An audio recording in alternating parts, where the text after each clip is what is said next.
Hello everyone, I'm going to solve a second question for you. Um, okay, so this DC circuit does look a bit different from the ones that you should see in the 10 series. Right, nevertheless, actually just treat them the same. So over here, a DC source usually comes with the cells which may look like this. Okay, so this time round there's just a gap, but just treat it the same. And what we have over here at P, there will be three branches, can have up to three branches, so 1, 2, 3. The branch over here, actually there will be no current flowing through, or in fact negligible amount of current flowing through this branch because of voltmeter. Now voltmeter has got a very high resistance such that the current flowing through the voltmeter is actually negligible. Let's just take a look at the question. Says that the switch S is open, so this is open. When this is open, what it means is that the resistance over here is very high. So let's say if we have got current flowing through and then it comes to this junction, it's going to not in fact is going to not flow past this portion because very high resistance, so the current will go here as well as go here. Likewise, current will not flow through this voltmeter because of very high resistance. Okay, so the effective resistance of the circuit shown. So if this is open, that means we have got two branches, 1 and then the other one is 2. So remember what you have learned in the module earlier. 1 over R is equals to 1 over R1 plus 1 over R2. Okay, so this becomes 1 over R is equals to 1 over 5.0 plus 1 over 5.0.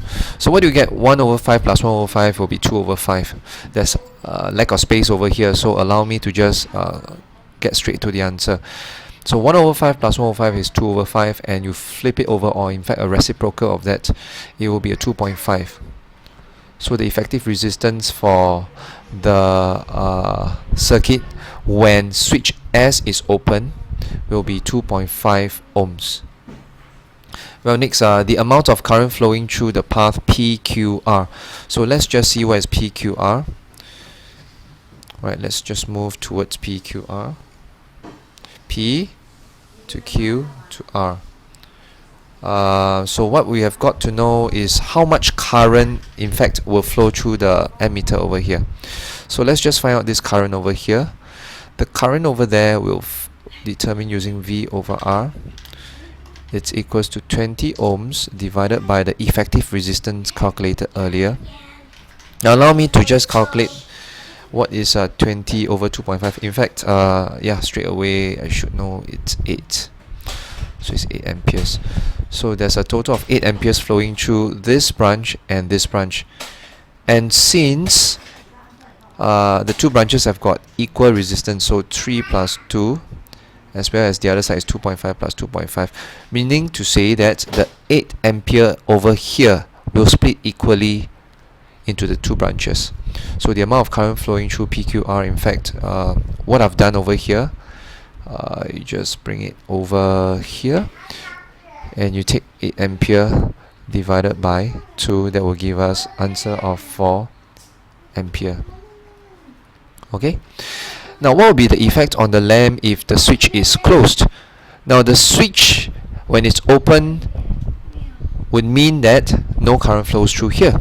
But let's say if we are going to have it closed. Now if we're going to have it closed, take a look at this branch over here. It's free of resistance, or in fact the resistance is very low. So what happens when the current flows over to P is that the current will now starts to flow through this branch. Right, so you can see that it's going at P, starting from P, is going to bypass the 2.5 ohm resistor and then flow straight to Q.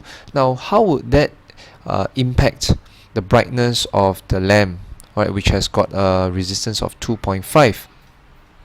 Now if you're going to compare this 2.5 against on the other side, which is 3 plus 2, which does not change, so the resistance at this branch will be just half of the resistance of the other branch. Effectively, it means to say that the current flowing through this branch over here will now be twice of the current flowing through the other branch. Okay, let me just do a simple calculation for you. So let me just make use of the space over here. So what will be the current flowing through the lamp right now will be V over R. Okay, and the potential difference will be the equivalent to EMF, which is 20, and then that will be divided by just 2.5, which, so right now I'm going to determine the current through the lamp, okay, which is 20 divided by 2.5. that will give us a very big current, but what's that value? Let me just determine using the calculator. So 20 divided by 2.5, that will give us 8 ampere. So right now this will constitute 8 ampere. Okay, so the effect on the lamp would mean that it's going to be brighter than before. And not only that, I hope you know that the impact on the current flowing through the emitter eventually will also increase.